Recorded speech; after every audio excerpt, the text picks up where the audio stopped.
आज सकाळी नेहमीप्रमाणे नाश्ता केला आणि गेलो. तात्या तात्या तेव्हा आमचा तात्या लगेच व्हिडिओ करू नको म्हणालता. पोतं उचल आणि कर. भाऊ नुसते पोतं उचलून दाखवता बघा. टाक की टाक. विषय नाही, पोटासाठी करावं लागते हो, पण कष्ट होईल. टॅम्पोट लोड असल्यामुळे चढणं बघा, शेवटी चढला. डबा पण घेतलेला सोबत, जाऊन जेवायचं म्हणलं. ग्राहक हा एक राजा आहे आणि राजा कधीही उधारी ठेवत नाही.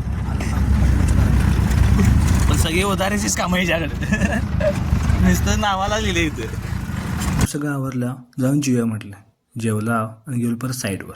असं लेवल मारलेलं बघा, आणि पलीकडल्या बिल्डिंगच्या इथं असं डॅम प्रूफ मारायला तिथे विषय. आणि हे अंड्याला फिटर चेक करायला बघा. त्यानंतर ना आपल्या मौत का कुवा गाडी घेऊन निघालो आपल्या साईडवर जायचं होतं. साईडवर गेलं तर काय, स्टील बांधायला चालू होतं बघा स्लॅबचं. आणि इकडं असं बेंटअप बार करायला. व्यवस्थित सगळं स्टील डिझाईन चेक केलं आणि जोया म्हटलं. विषय झाला.